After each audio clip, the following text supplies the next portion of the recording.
Just the typical reaction of, oh, I hope you see me, to realizing that, oh, I'm about to be hit right now. An Indianapolis man says he is lucky to be alive tonight after getting hit by a car while riding his bike, and he caught it all on camera. Now, in this video, you can see the driver take off. Thanks for inviting us in. It's 11 o'clock. Our Logan Gay talked with that cyclist tonight about the shocking encounter and what he says is all too common on Indiana roads. This video taken on Jacob Morales' camera might be hard to watch. He was riding his bike on Brookside Parkway when here comes a gold Chevy.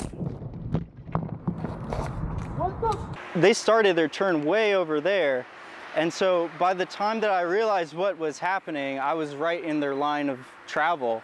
They didn't even have a front headlight, so I didn't know they were turning, and I ended up right on the windshield. Shattering that windshield and rolling off the side of the car and somehow landing on his feet. It was a lot of fear. You could see it in my face. Like, I was scared and I was bracing for impact. So we got some scrapes here. I had some on my lower back and on my hand. That's all from the windshield cutting up, breaking the glass. To Morales' shock and disbelief, he says the driver never slowed down to stop or see if he was okay. They just kept going right down the street.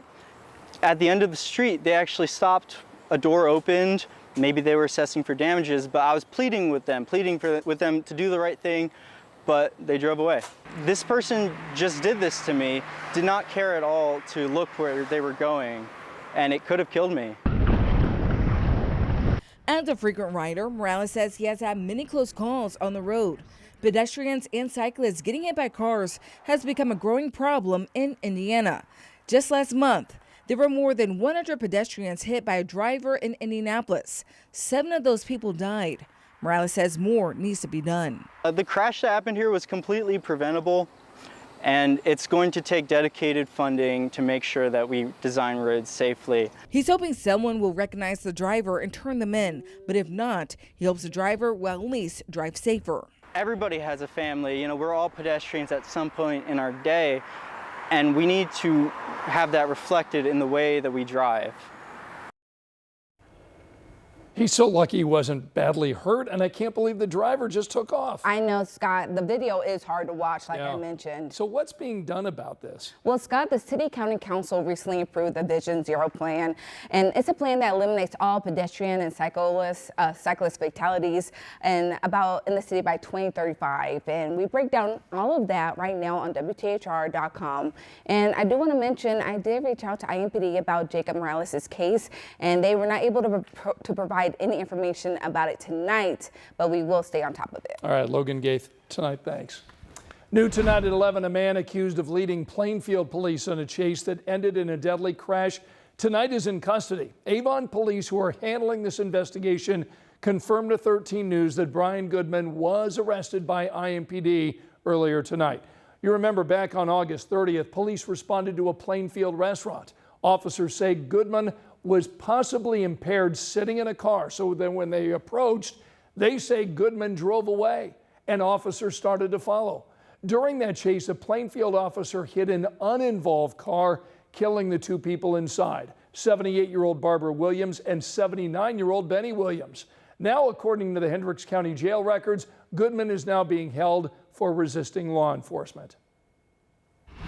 I thought it was just one of the random houses, but then once I found out it was our next door neighbor, I was a little terrified.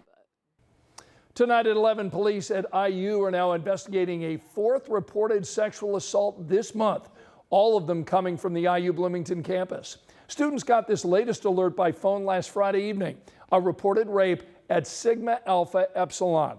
The suspect said to be a fraternity member. Investigators say after that alert went out, a second person came forward about the same suspect. IU leaders tell us that person is now banned from the IU campus, and investigators are now working on a warrant for his arrest. We know it takes a lot of courage for our victims to come forward and report these crimes, and so we want to be very clear with them that they are in complete control when they come to us. We are simply a resource for them. Police tonight are also looking into 2 sexual assault reports from the university's residence halls. There are many resources available for students dealing with sexual assault. We've got a list for you right now on WTHR.com. And now to some frightening moments on the streets of Indianapolis over the weekend. Video shows fiery street racing events that became violent, targeting responding police officers. Police tell us the suspects threw baseball bats, cans of lighter fluid, even fireworks at squad cars. Thankfully, no officers were injured, but several police cruisers were damaged. These street takeovers and spinning cases are happening all across our city. Police tonight are telling us hundreds of people were involved. Our Chase Howell talked with one neighbor who says these situations are just out of control.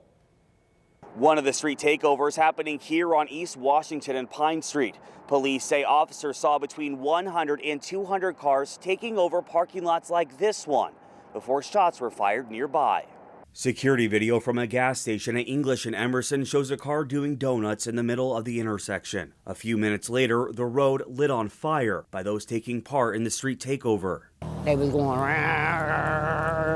all over the place. One woman who lives near Arlington Avenue and Brookville Road says street takeovers happen there every other weekend. But she says the one that happened early Sunday morning takes the cake as the biggest she's ever seen. Oh my God, there had to have been 100 people out here. There had to have been. This was the worst I'd ever seen it. The worst. Usually there's probably 20 people out there. It was loaded down there. IMPD sent us these photos of their police cars trashed. Chief Chris Bailey says when officers tried to break the takeovers up, they were attacked. I can imagine that they were pretty scared, and they had the right to be. You're just doing their job. You were called to an area because the community saw something that they didn't like that was illegal.